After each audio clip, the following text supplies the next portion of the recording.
So you just opened up Premiere and you're trying to figure out what all these tools do. Well, today we're going to help you with exactly that by explaining what each of these tools inside of Premiere's toolbar actually does.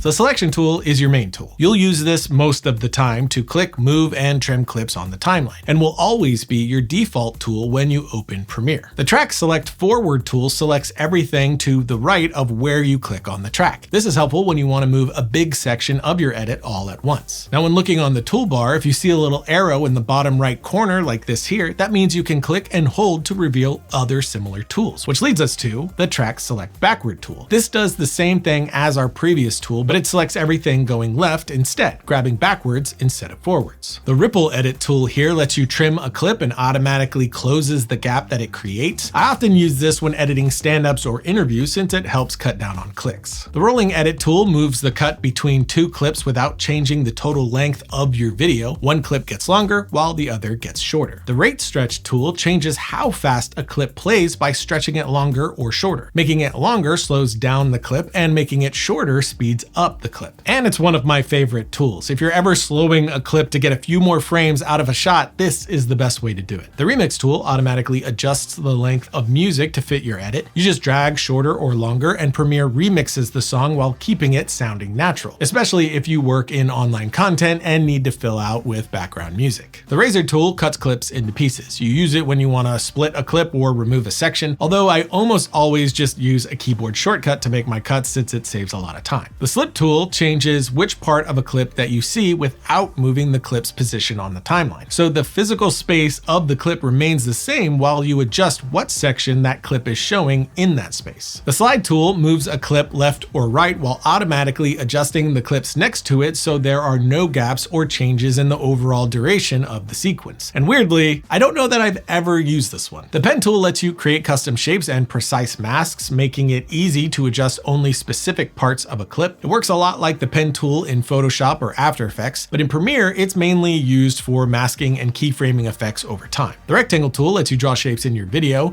You can draw a rectangle, switch to an ellipse, or choose a polygon. Holding Shift while drawing makes a perfect square or a perfect circle. And when using a polygon, you can change how many points it has in the Properties panel, letting you create triangles, hexagons, and other custom shapes. The Object Mask tool lets you isolate a specific object in your video, like a person, face, or item, so an effect only applies to that object and not the entire clip. You can use it when you want to blur someone's face, brighten a subject, or add a color effect to one object while leaving everything else unchanged. We did a full episode of Film Riot on it, so if you want to dig in, check the notes for that. And one time-saving tip here: to apply the same mask to another effect, you don't need to redraw it, reselect it, or retrack it. In the Effects Control panel, find the mask you already created, then copy and paste it to a new effect on that same clip. The mask will carry over, letting multiple effects follow that same object. Then we have the hand tool, which moves you around your timeline without moving any clips. Then you have the zoom tool, which of course zooms in and out of the timeline so you can see more detail or more of your project all at once, and is another that I exclusively use through hotkeys. Then we have the type tool, which lets you add text directly over your video, like titles or captions, and the vertical type tool, which works the same way as a type tool, but it creates text that goes up and down instead of left and right.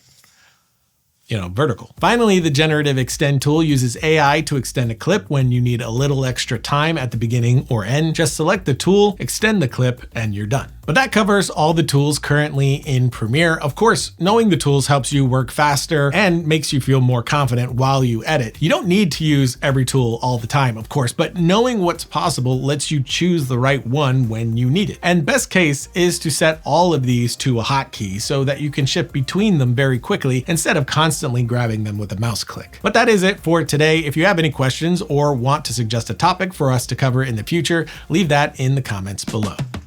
And don't forget to like and subscribe, because that would be nice. And nice things are nice.